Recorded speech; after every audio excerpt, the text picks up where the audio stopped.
Hello, everybody, and welcome to the Stokastic How to Play NHL DFS video. I am Michael Clifford, aka Slim Cliffy, and joining me is the big dog, Mr. Joshua Harris. Josh, we're here to talk about how to play NHL DFS a little bit, and let's just jump right into it. Projections. Obviously, projections are a big thing. Doesn't matter what sport you play. Maybe 5 or 6 years ago, people were kind of playing by feel and maybe trying to ride hot streaks and things of that nature. But it seems most of the fields, regardless of sport, are using projections of some sort. Obviously, we recommend using the ones here at Stokastic and coming to join us. But people will be using projections for players, for lines, for goalies. I think the first thing to mention is when we have projections, and I'll bring ours up, I'll show you what we have on for us. For the slate that we're playing here today. You have the projections here. Nikita Kucherov is our top projected winger on DraftKings, 15.4 points. Then you have a goalie. Goalies tend to project highly, at least good ones in good spots, at 14.7, and then so on down. I think the first thing people need to know is, like, this isn't a hard and fast rule, right? Like, projections are median scores.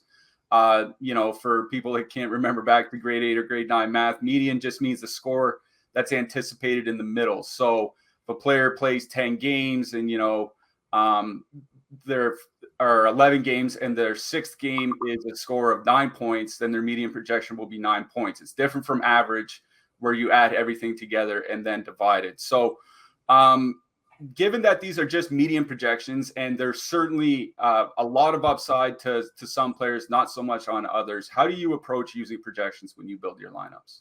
So it's kind of, I'm a single entry player mostly, so it's a bit different for me than MME. Like with MME, you take the lines that you like and you put them into Fantasy Cruncher or whatever, and then you let like the top projected stuff that you don't really have fill out the rest. Now for me, I use project like 1 to 3 lineup players like myself. I like to use them as confirmation bias a little bit. If I'm down to like a one-off player, I'll look for, I'll sort the projections by players in that salary range and see if I'm on the right track. Because if I'm way off, sometimes I'll just jam in the highest projected player in that price range. But most of the time, I'm just in there for confirmation bias. Another thing I'll say about projections, it is very hard to project goalies. It's kind of a crapshoot. But you see most of these top goalies, they're big home favorites. Some of the road dogs you see kind of projected lower. But as we talked about on our strategy show, sometimes we really like playing these road dogs because you're going to see a lot of shot volume, and shot volume on DraftKings is king. So, we do the best we can with goalie projections, but it's any goalie can have like a massive shutout. Even, they're just weird creatures. I don't know how else to describe goalies. So like we do the best we can. And, most of the time you see the big projections for teams in really good spots. Yeah, that's the way it does go with goalies. I'll just bring up the slate that we're looking at here today. Ville Husso, big favorite at home for Detroit, playing what should be a bad Montreal team. And because there's only 4 games on the slate that we're looking at, he's projecting the best over on DraftKings. Frederik Andersen for Carolina. Now, with Carolina, it's because they're a pretty good team playing a pretty bad team tonight. They're going into San Jose. So he's projecting very well. So yes, that's kind of how it goes with goalies, is that the goalies on the better teams in the better matchups will generally project better. On the flip side, we'll talk about it a little bit later when we talk about goalies specifically, but shot volume can matter a lot, especially over on DraftKings, where you can get shot bonuses. So the last thing I will say about projections is I use them more as a guideline. Like if players are similarly priced and one guy's projected for 12 and one guy's projected for 11.7 or 11.5 points or something like that, I treat them as basically the same player, right? Hockey is a very random sport. I like to liken it. It's much closer to baseball than it is to something like basketball, especially when you're playing DFS. So there can be a lot of variance night to night in performance, even from elite players, which is why, just because a center is projected for 14 points, you don't expect them to put up, 10 points even on a bad night. On a bad night, they could put up just a goose egg. So just be wary of that when you are using projections. All right. Let's talk cash game versus GPPs. For people that might be newer to DFS, GPPs are guaranteed prize pools. They're the large tournaments, 100K total prize pool with 30K to first or something like that. You do play cash lineups. I don't play as much. You do play one cash lineup and one tournament lineup. How do you differentiate the two? What differences are there in your roster construction between your cash games and your tournaments? Yeah, for cash game lineups, I don't force correlation. If it happens to get into my lineup, then I'm not going to, fight it. But for cash lineups, I'm looking for high floor, high ceiling type players. GPPs, I will put in, I'll stack some lines.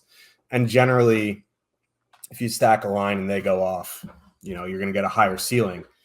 But as we've talked about on our strategy show a lot last year, it's very unlikely when a line goes off that all three players on the line go off with them. So you really just take the highest floor player from that line and put them into your cash lineup. You look for value in your cash lineups. So yeah, you might end up with like two or three guys from the same team in a cash lineup, but I don't try to force that in there. I just try to get, the highest floor that I can possible into a cash lineup. GPPs, there's different constructions, which we'll get into in a little bit, but I tend to have a lot more correlation in my GPP lineups. Yeah, absolutely. And I like the point that you made about cash lineups, about those kind of high floor guys. Really, regardless of which site you're playing, but most specifically on DraftKings and even on FanDuel, you definitely want guys that shoot the puck a lot. Shots tend to be a little bit more repeatable than simple point production. One guy I'll just mention briefly is somebody like Alex Wenberg over in Seattle. He didn't have a single game last year with 5 shots on goal, which is the bonus over on DraftKings. So he's absolutely a guy that has a low floor. But he did have a lot of multi-point games, right? So he can put up, 15, 20, 25 points a few times throughout the season, which is why you might use him in tournaments, but you would never use him in your cash game lineups because there'd be so many games where he has 0 shots, 1 shot, something like that. And, a couple of those guys in your cash game lineup with how much better the players have been getting over the last few years in DFS, and you're probably sunk. So yes, shot volume for forwards is king when playing cash, and it can also be king for goalies playing GPPs. Let's talk about GPPs a little bit. There are a lot of different ways to stack. Now, when we talk about stacking, we talk about using 2, 3, 4 players from the same team, same line, same power play combination, something like that to put into your lineup. Some of the most common ones are a 4-3, which would be 3 forwards and a defenseman from one team and 3 forwards from another.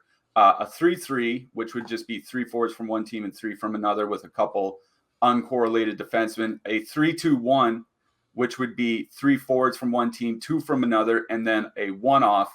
And 2-2-2, which I've seen coming into favor a little bit more over the last couple of years, especially with those bonuses that can pile up. There are a lot of different ways to attack tournaments with your roster construction. I'm somebody that tends to use a lot more 3-3 or 3-2-1 stacking. Where I primarily play on DraftKings, those shot bonuses and block bonuses certainly do mean a lot.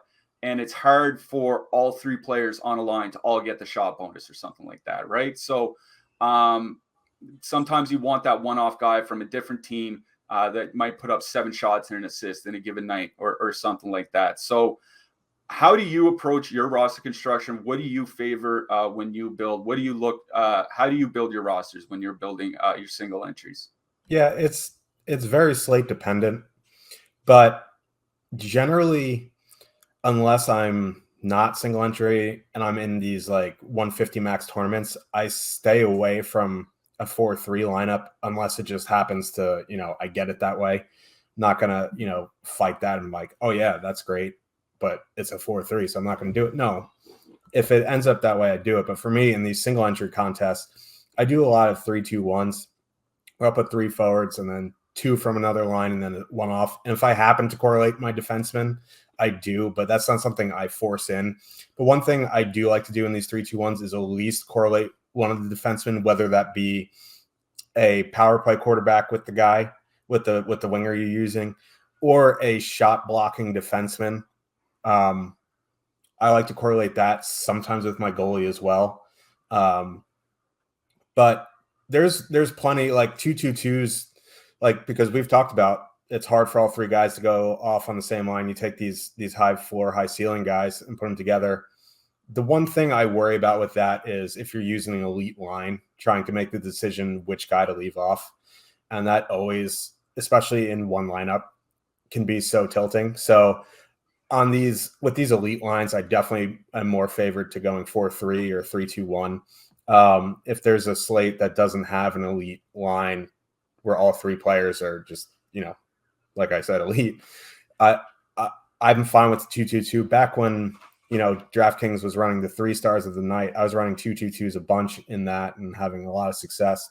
There's also, you can power play stack. You have the full power play. You have 2 wingers or a winger and defenseman from another team, and then a one-off. I think that's gained a lot of traction the past few seasons, especially with the points bonus and these arbitrary bonuses. So I think there is a lot of different ways you can do it, and it's very slate dependent, and it's also build dependent. If you're 150 max, you can mix and match all these. If you're single entry, you stick to what's working. If you're in the mid-range there, I think you can mess around with it. Yeah, those are very good points. And the final one that I'll make about this stacking is that it's not necessarily about having all 3 players having big nights at the same time.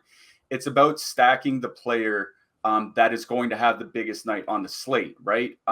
If you're just doing a lot of 2-2s or even some sort of cashy style lineup, it's easy to miss the guy that's going to put up the top score. We'll take tonight's slate, for example. We'll bring up our top stacks tool for tonight. Nikita Kucherov, Braden Point, and Steven Stamkos. Now, Stamkos sometimes floats between the first and second line, but these guys are skating together, at least on the power play. The expectation and the hope is that they all have huge nights together. It doesn't necessarily go that way. Maybe Nikita Kucherov puts up a 40-point night. Steven Stamkos is at like 25, and then Braden Point maybe an assist and a few shots or something like that. Doesn't do very well. That can bring down the average score of the entire line, but then you're getting that top score of the night from Kucherov, and then you're hoping with your other stacks, defensemen, goalies, that the rest will come through. The final point about stacking that I'll make is when you're making a lot of lineups, I tend to play a lot of 20 max. Whether you're making 50, 100, 150, there are 2 different approaches to use. One is a more spread out usage, which, maybe if you're making 100 lineups, you'll probably have no single player more than 30 or 35% owned or something like that. And then there's concentrating on a few stacks, where even if you have 100 lineups, maybe you have 60 lineups with the Tampa Bay top line. Maybe you have 50 lineups with the Detroit top line, and you go all in on 3 or 4 different lines. The reason you would do that is that if your combination smashes, you'll be all over the top of the leaderboard, and varying your defensemen and your goalies in those stacks will help get you to the top. Because there are a lot of times, if you play DFS long enough, there are going to be nights you finish, 4th in a tournament with one of your defensemen putting up 3 points. Whereas if you played a different defenseman that would have put up 13 points, you would have been in first place. That's kind of the benefit of doing the concentrating stacks, where you just focus on a handful of teams, go all in on them with different forward combinations, different line combinations, and then just mixing up the defensemen and the goalies. It could also go very badly, right? If you're going all in on 3 or 4 teams and those 3 or 4 teams do nothing, you could lose all your entries in a given night. Whereas with the spread out usage, maybe you can sneak a few into the cash, and that'll keep you in the game longer. So a lot of it comes down to how you manage your bankroll, how much you're playing every night versus how much you have to go through. So whether you're trying to kind of protect your bankroll or whether you're trying to smash a slate, there are different approaches. They both work. Our boss, Jake Harry, uses a more spread out approach in his 150 lineups, whereas, you'll see some other professional players use very concentrated lineups with 3 or 4 different lines and then just swapping out maybe a one-off winger or different defensemen, different goalies, that type of thing, so that when those lines do go off, they'll be at the top. There's more than one path to the top of a tournament. And to get to the top of a tournament, sometimes you do need low-owned players to have big nights. Why don't you talk to us a little bit about ownership, small slate ownership versus large slate ownership, maybe some tools that people can use over at Stokastic.com to help with these decisions? Yeah, so we'll start off with the tools. The 2 tools that I use for ownership on Stokastic are the top stacks, which is great to show leverage because they have a top stack percentage, and then, they show an ownership percentage. It's basically, top stack percentage minus ownership equals the leverage. So yeah, I'll I'm more look for leverage than ownership sometimes, just because unless you're going with a 4-3-1 basic build, I'm in the department that believes ownership doesn't really matter. There are plenty of ways to get different. You can use a random one-off defenseman, use different goalies, use a low-owned secondary stack, even use a chalky secondary stack. Sometimes chalk on chalk ends up being contrarian because people don't want to play chalk on chalk. So it's really depends on your build. If you're a 4-3-1, just standard guy or girl, maybe keep ownership in mind. But you can, what you talked about, going all in on a couple of these stacks. If you're way above the field on some of these chalky lines, you're gaining leverage on the field no matter what. You know what I mean? So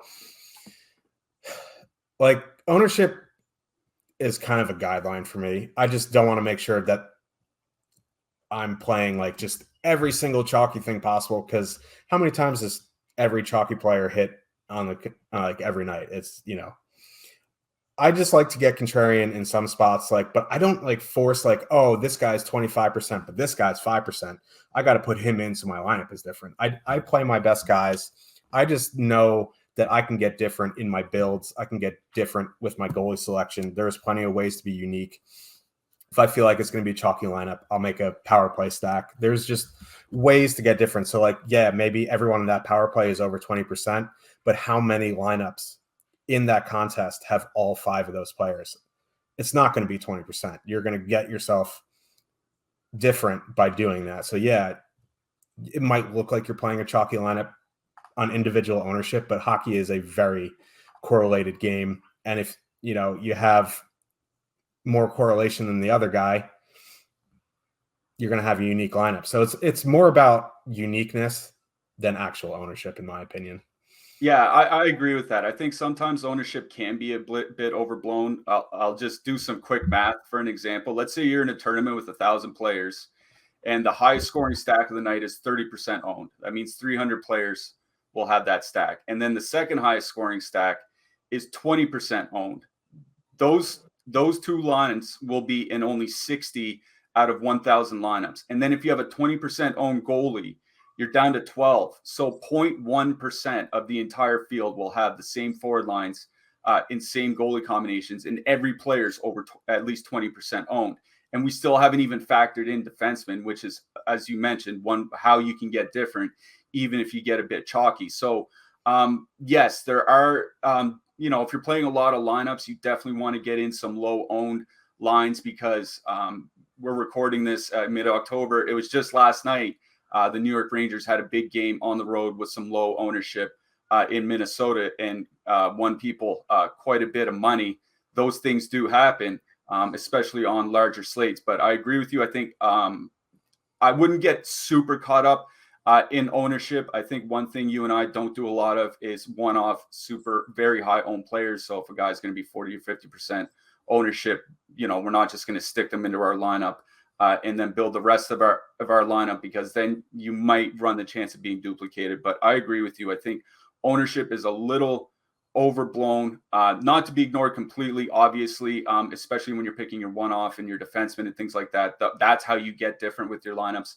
With your main stacks, I wouldn't be too concerned. I avoid the bad chalk. Maybe there's a bad team at home on a short slate or something like that. That's going to come in with a lot of ownership because they're not very highly priced. That would be the kind of bad chalk I would avoid. The final thing second to final thing we'll touch on actually is goalies. We mentioned it earlier. On DraftKings, at least, volume is very, very important. If a goalie gives up 4 or 5 goals, but he faces 45 shots, he can still have a decent night for you, even if he doesn't get the win. How do you approach goalies? Do you correlate with any of your wingers or defensemen in your tournaments? What's your approach here? So there's 2 ways to correlate goalies with your lineup. I mean, I'm sure there's more, but the 2 main ones are, if you're running a 4-3-1 stack, you correlate your goalie with one of the stacks. There's a lot of big believers that if you correlate your goalie with one of those stacks, that optimizes your lineup because you expect the teams to win. I believe it, but I'm not a huge proponent of that, especially since these save bonuses came in.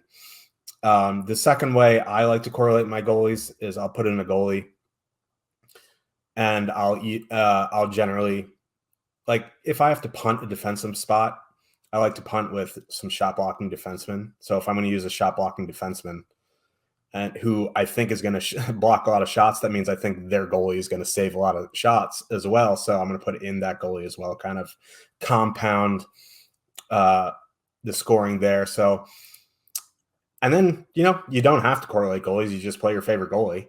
I mean, it's simple as that, especially on DraftKings where like, oh, this guy might face 47 shots and give up 4 goals. He doesn't even have to win for him to be an optimal goalie. We saw it on the first or second night of the season. Jonathan Quick. Jonathan Quick gave up 4 goals, had like 49 saves or something like that, and it was the highest scoring goalie on the slate. And he didn't even get the win. So, like, on DraftKings, shot volume is king. On FanDuel, it's definitely more of like you need the win. And that's why you kind of, pay up for these, expensive goalies who are heavily favored on FanDuel. But on DraftKings, it's just kind of like, yeah, let's play your favorite guy. And you can correlate with your defenseman. You can correlate with your stacks. There's no like hard set rule where like the Twitter police will yell at you for, doing something silly with your goalie. Yeah, I agree. On the shot volume front, the way the math works out is, generally speaking, when teams get the lead, they go into a little bit of a shell, and then they'll start allowing a lot more shots. So if a team gets out to a 3-0 lead in the first period, you'll probably see the team that's down 3-0 really pile the shots up in the second and third period, which is why sometimes you might want to correlate your a stack or a one-off with a goalie, because if that team is leading, chances are they're going to start giving up more shots, and that gives your goalie more chances to pile up the saves while your stack has already done very well for you for the night. So that's kind of why you might correlate a goalie with a stack. But yeah, especially on FanDuel where you definitely want the win as well, I think it makes a lot more sense. On DraftKings with the save bonus, I don't think it's as necessary. But certainly if you want to correlate with the line stack, hoping that your team can get out to a lead and then your goalie can get some easy saves, that is absolutely one way to do it. All right, Josh, I think we've covered just about everything we need to cover for how to play NHL DFS. Do you have any final tips for the watchers out there, or is it just pretty much rub your lucky rabbit's foot? I think just real quickly, something that's underrated in all of DFS sports is contest selection. If you're a one lineup guy, stick to single entry 3 max. You can put your, contest, your lineup in the 150 max just as a hope and dream in case you hit the nuts. But I think like if you're an MME player, I think, obviously you want to put them in the first 150 max, right? But that secondary one that they usually put on is a lot softer because players just put them into the top ones and then they go and eat dinner or whatever it is. But like these secondary ones that are like 84 max or whatever it is, you can sort your rankings, on Fantasy Crunch or whatever. You get in that secondary one. Often the secondary GPPs have a lot lower high score than the top one. So just be wary of your contest selection. like we talked about in the betting video, closing line value, it's essentially the same thing for DFS. Yeah, I agree. If you're worried about your bankroll, you definitely don't want to play the top heavy payout tournaments. You definitely want the more spread out ones. Maybe play a small 3-man or 10-man tournaments or something like that. Contest selection, yes, it is very important, not only in NHL, but in every DFS sport you play. All right, that'll do it for us. That is how to play NHL DFS. Hopefully, it'll also be how to win at NHL DFS for anybody watching this. Come check us out over at Stokastic.com. Sometimes we have promos on. Sometimes we have free tools up. We have articles throughout the week talking NHL DFS. If you want to come join us, our Discord is great for talking through your process, checking for breaking news and all that. So come check us out, Stokastic.com. See what we have to offer on the NHL side. And hopefully we see you at the top of the leaderboards. Good luck, everyone. Good luck.